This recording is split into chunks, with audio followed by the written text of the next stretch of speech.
Halo guys, buat kalian yang belum subscribe YouTube channel aku, silahkan di subscribe dulu ya. Dan jangan lupa untuk like, comment, and share dari video-video aku. Assalamualaikum warahmatullahi wabarakatuh. Selamat pagi semuanya. Bagaimana kabar hari ini? Semoga kalian semua pada hari ini tetap dalam keadaan sehat semua ya. Dan tentunya semangat untuk menjalankan pelajaran pada hari ini. Dan pada kesempatan hari ini kita akan melakukan pembelajaran seperti biasanya. Namun mengingat kondisi yang kurang baik pada saat ini, kita tidak dapat melaksanakan pelajaran tatap muka seperti biasanya. Namun kalian jangan khawatir, kita tetap bisa melaksanakan pelajaran seperti biasanya melalui pembelajaran daring. Pada pembahasan kita kali ini, kita akan melakukan pembelajaran menganalisis kehidupan manusia purba dan asal-usul nenek moyang bangsa Indonesia, yaitu melanosoid, proto, dan juga biotom lain. Akan tetapi sebelum kita melakukan pembelajaran seperti biasa, marilah kita terlebih dahulu berdoa menurut agama masing-masing agar pembelajaran kita hari ini bermanfaat untuk kita semua. Berdoa dipersilakan.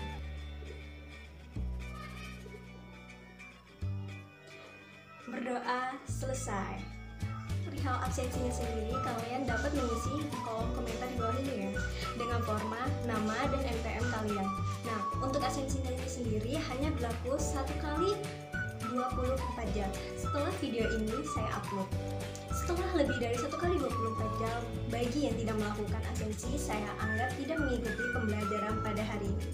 Kita masuk ke materi, alangkah baiknya untuk kita mengetahui tujuan pembelajaran kita pada kesempatan kali ini. Nah, yang pertama, ada memahami corak kehidupan masyarakat pada zaman praksara. Yang kedua, mengidentifikasi nilai-nilai budaya masyarakat praksara. Yang ketiga, mengidentifikasi kehidupan manusia purba di Indonesia. Dan yang keempat, memahami peta penemuan manusia purba. Dan yang terakhir, yang kelima, memahami asal-usul nenek moyang manusia purba di Indonesia. Oke, langsung aja kita masuk ke pemateri pembelajaran kita, yaitu pengertian praaksara. Praaksara berasal dari gabungan kata, yaitu pra dan aksara. Pra artinya sebelum dan aksara berarti tulisan. Jadi, dapat diartikan praaksara yaitu masa sebelum manusia mengenal bentuk tulisan. Masa praaksara ini juga disebut juga masa nirleka. Nir artinya tidak ada dan leka artinya tulisan, yaitu masa tidak ada tulisan. Dan selanjutnya ada proses evolusi bumi. Proses evolusi bumi itu ada 4. Nah, yang pertama adanya Ozoikum. Ozoikum yaitu zaman sebelum adanya kehidupan bumi baru terbentuk. Yang kedua, adanya Paleozoikum, yaitu zaman purba tertua, sudah mulai ada hewan dan tumbuhan. Yang ketiga, adanya Mesozoikum, yaitu zaman purba tengah, pada masa hewan ini mamalia, hewan, burung, dan juga tumbuhan mulai ada. Yang keempat, adanya Neozoikum, zaman purba baru, pada masa ini mulai ada manusia-manusia yang disebut manusia purba. Nah, yang selanjutnya adanya Museum Sangiran. Pada tahun 1883, pemerintah kolonial Belanda mengirim seorang ahli paleontologis pada tahun 1934. Seorang antropologis yang bernama Gustav Heinrich von Konigsmark mulai memeriksa area Sangiran. Tahun-tahun berikutnya, von Konigsmark menemukan nenek moyang manusia yang bernama Pithecanthropus erectus pada tahun 1977. Dan pada tahun itu pemerintah Indonesia menetapkan area ini sebagai cagar budaya. Hingga akhirnya situs Sangiran ini mendapat perhatian khusus dari UNESCO dan ditetapkan sebagai situs warisan dunia pada tahun 1996. Kini situs purbakala Sangiran menjadi salah satu situs yang sangat penting untuk mempelajari fosil manusia. Selanjutnya bisa kalian lihat pada gambar di samping ini. Ini merupakan gambar dari manusia Pithecanthropus yang ditemukan oleh Dr. Eugen de Bois pada tahun 1891 sampai 1893. Ciri-ciri dari Pithecanthropus ini yaitu yang pertama, memiliki tinggi badan antara 165 cm sampai 180 cm, memakan segala jenis makanan, dan memiliki tulang kening yang menonjol. Dan selanjutnya ada manusia purba Meganthropus. Penemu dari Meganthropus ini adalah von Konigsmark pada tahun 1936 sampai 1941.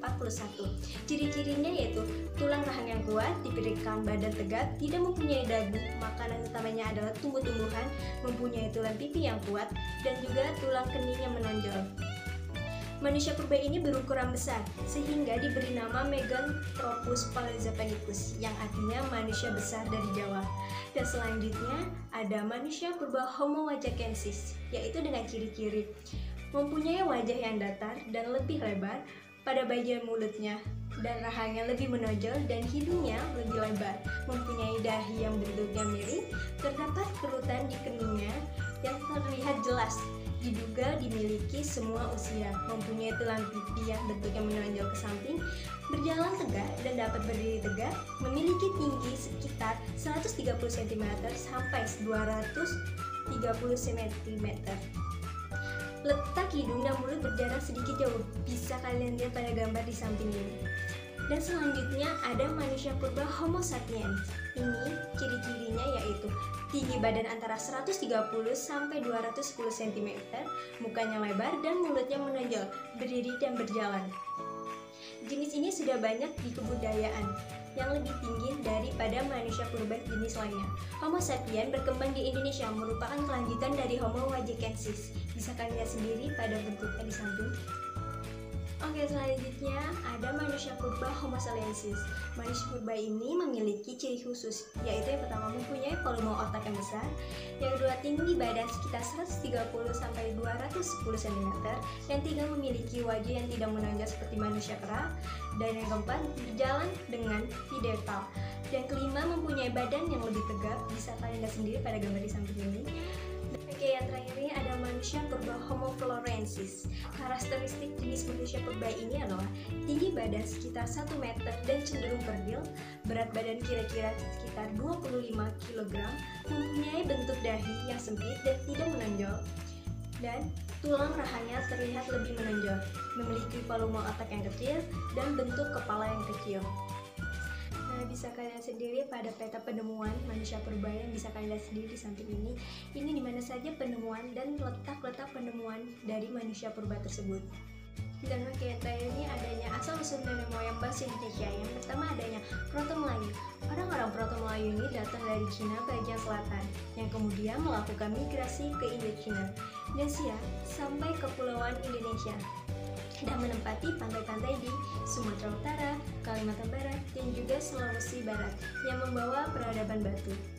Ciri-ciri dari ras Proto Melayu ini, yang pertama memiliki rambut lurus, yang kedua memiliki kulit yang berwarna kuning kecoklatan dan mata yang sipit.